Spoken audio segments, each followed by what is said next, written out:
If you're a Patreon supporter, you can watch this video ad-free at the Patreon page. To become a Patreon supporter, please go to patreon.com/TJR the original. Whether you're a Patreon supporter or not, I want to thank you for watching this video, and I hope you enjoy it. This week, on a very special holiday episode of Music Worth Buying, we're going to be hearing new music from the old 97s. Love the Holidays. And we'll be continuing the festive holiday spirit with Socks by J.D. McPereson. Hey everybody, this is TJR. I'm a musician and a music writer. And my name is Robert Kinsler, and I'm a music writer and a musician. And happy holidays. Hey, you too. Happy holidays. Merry Christmas. Merry Christmas, Happy everybody. Hanukkah. Happy Hanukkah, Kwanzaa. Yeah. You know, happy, merry, happy. And we're in the holiday spirit, which is kind of rare for me. That's very, yes, yeah. Yes, it is. I'm even Unheard of I'm even almost. wearing a Christmas shirt. I know.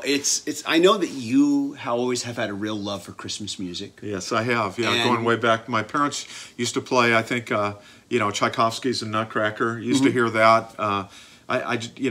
Johnny Mathis, his holiday albums, Nat King Cole. I remember growing up from being an infant almost and hearing this music.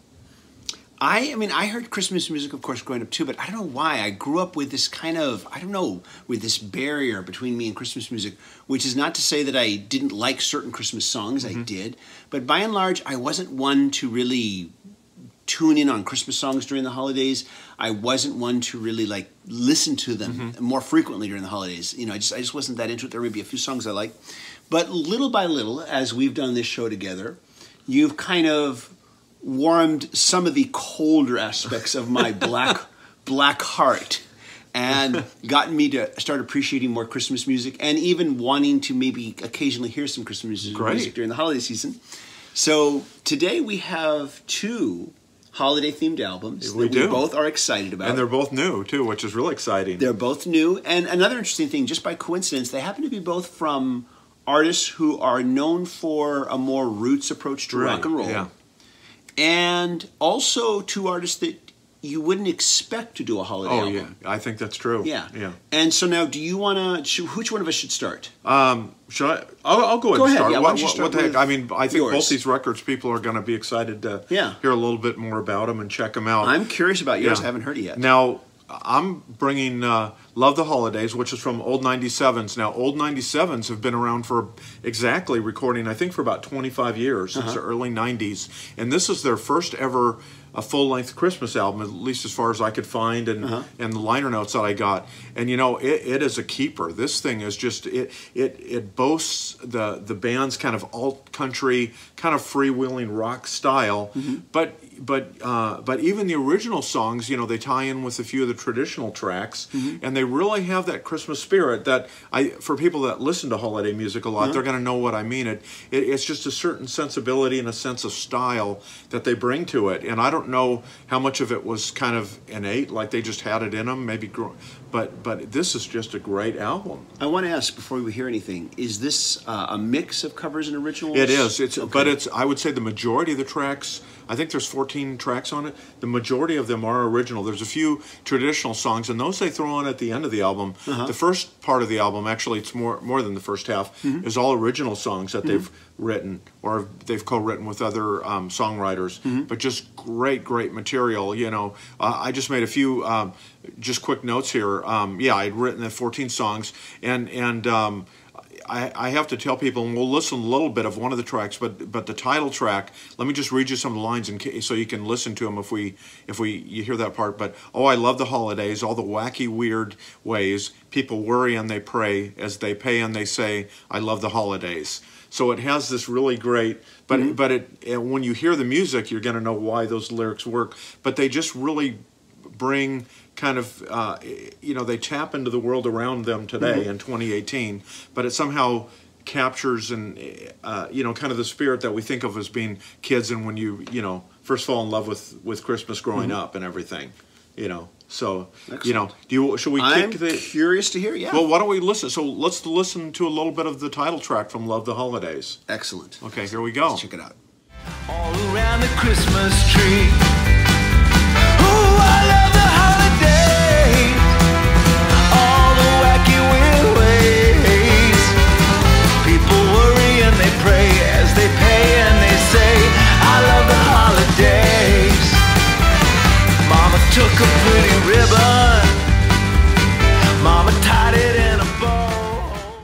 You know, as I hear this first track for the first time of the old 97s, and I'm very familiar with them. You've shared them with me on the show plenty of times. I've really enjoyed the fun, very raucous, like you said, alt-country rock and roll that they do. And I think what we're going to find with both the albums that we're talking about today is that these work as just simple, as just basically as rock and roll albums. Exactly. As much as they work as Christmas albums. Yeah, that's what I was thinking, I wouldn't have never...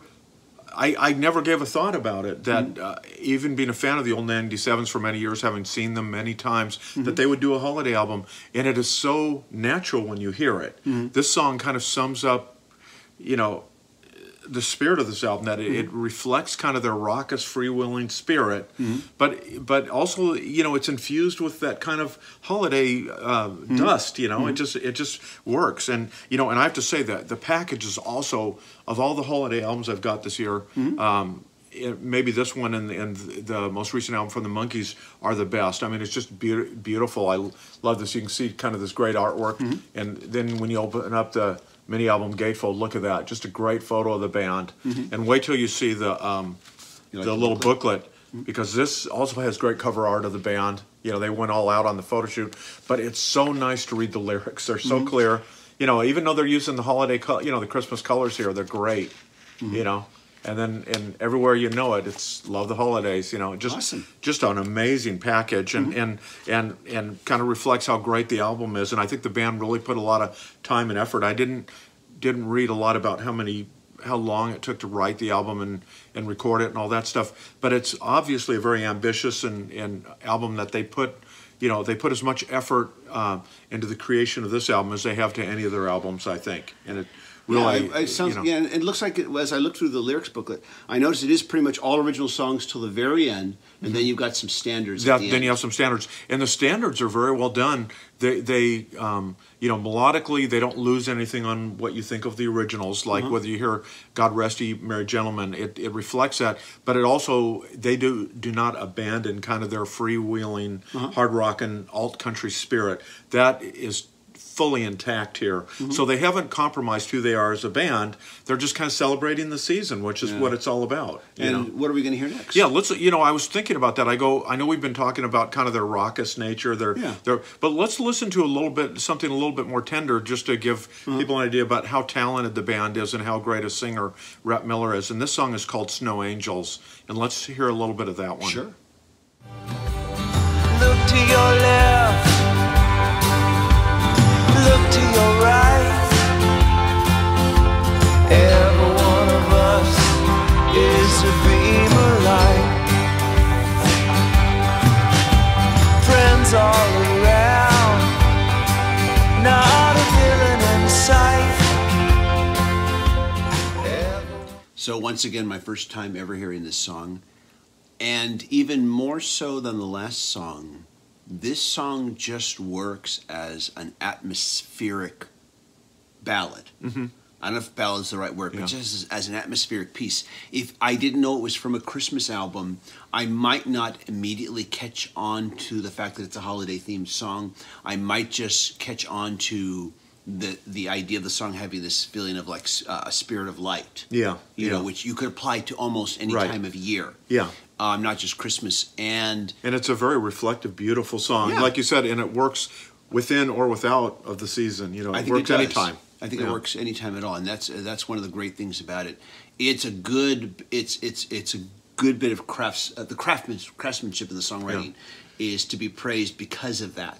That it works so well in that respect. So yeah, great track. No, thank you. Yeah, really, you know, again, I'd say if you're not familiar with the old 97s, love the holidays, but check out any of their recent albums. I mean, they've been on a roll. As far as I'm concerned, they've been on a roll for 25 years.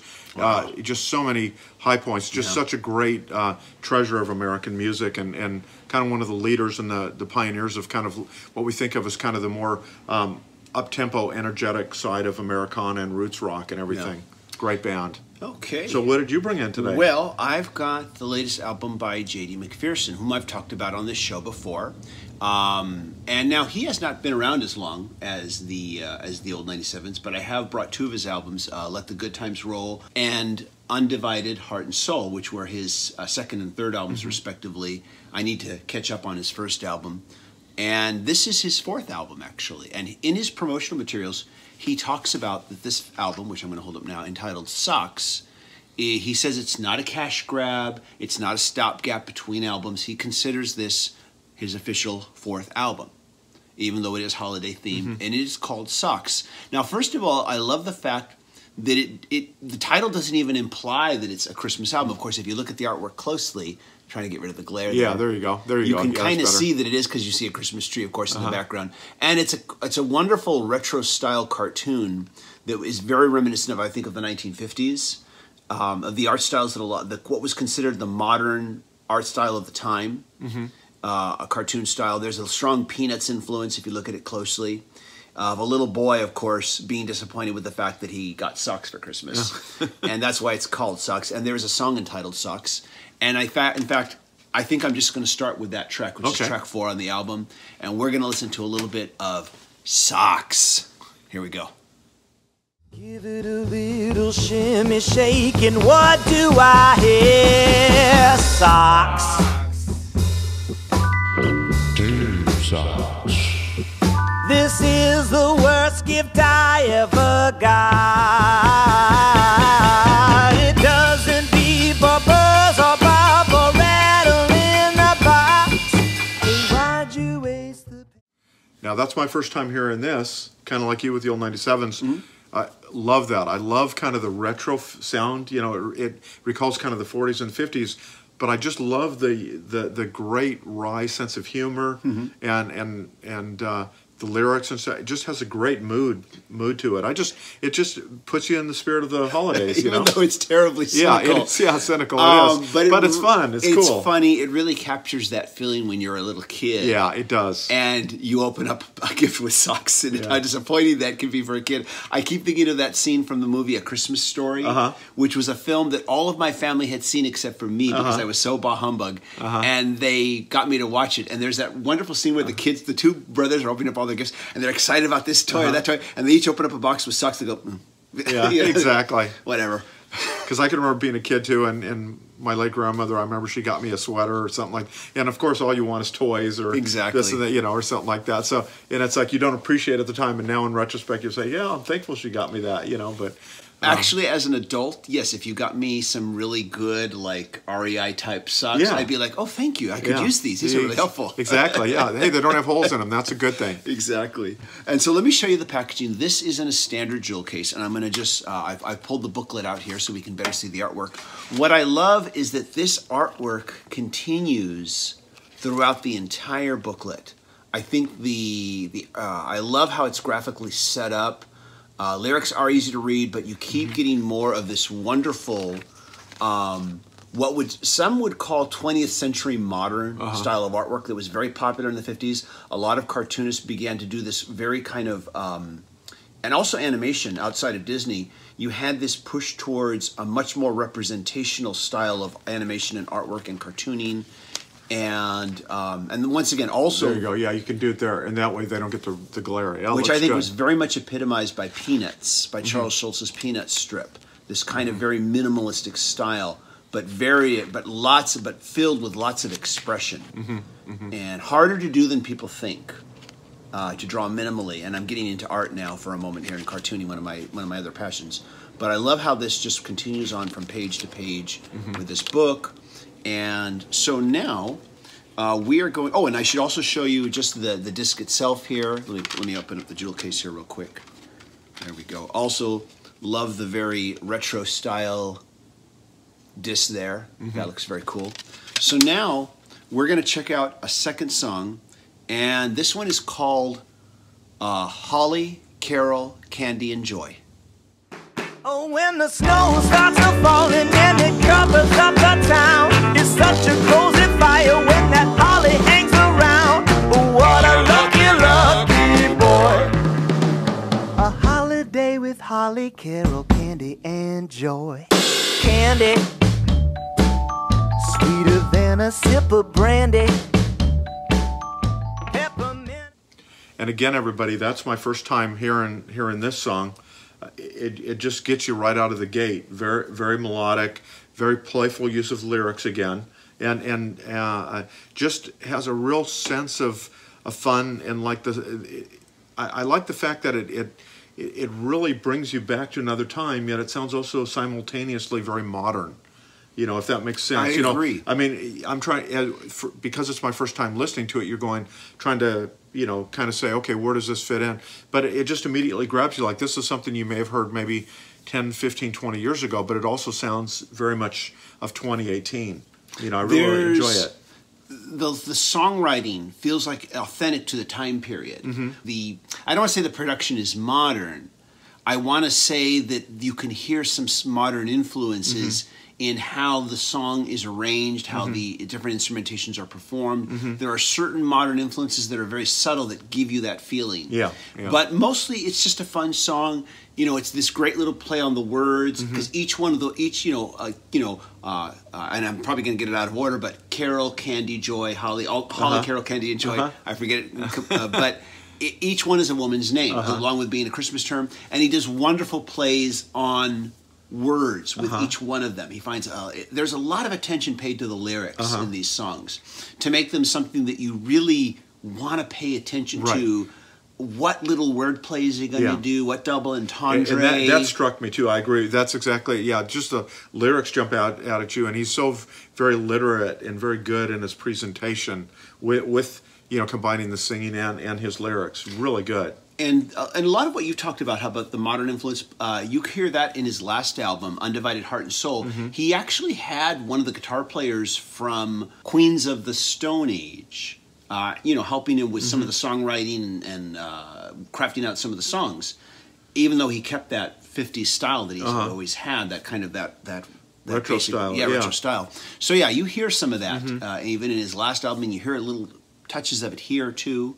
But I've really love this album. I should mention also, this is a very lean album. It's 30 minutes. Not 1 second is wasted on this album. Every track is just stellar. Of course, we've talked about this. We think sometimes albums can be too long. Just because you have all this room you can put on a CD doesn't mean you should necessarily use it. I'd rather hear 30 minutes of great tracks from start to finish than a longer album where there's some tracks that are kind of, not as strong. But anyways, that's another topic. Yeah, what I was going to say is I brought on today old 97s, and I'm actually gearing up in my next column that runs in print to review that. I'm going to make sure I get a copy of J.D. McPherson's Socks and also work that in. He will appreciate that. Yeah. He's not getting enough reviews for this album. He really isn't. Well, I'll do what I can, and we do try to tell everybody, but my column does run on the musicworthbuying.com site, and if you're actually in the Coachella Valley, you can read it in the Desert Star Weekly, which is in print on every Wednesday, and you can read it there as well too. So excellent, great, yeah. Excellent. Well, thanks for introducing me to that album. You're welcome. And both these have got me, kind of in the holiday spirit, which is a good thing. I'm getting there. Good. Hey, there's movement, right? That's right. This is forward. This is forward momentum. Yeah, exactly. Gotta love that motion. So, have you had a chance to hear either of these albums? What are your thoughts? Has this review today intrigued you to want to hear more? Once again, now you can stream these albums at Tidal, Spotify, Apple Music, of course, and you can pick them up wherever you can find physical music. And we all want to encourage people to also, whenever possible, if you're going to buy physical music, try to buy it at your local, music stores, your local record stores, your local stores that actually sell physical CDs or records. Try to pick them up there whenever possible. We know that's not always possible, but try. And I just want to thank you all. Yeah, thank you very much for watching. Wish you happy holidays. Yes, Merry Christmas. Merry Happy Christmas, Hanukkah. everybody. Yeah.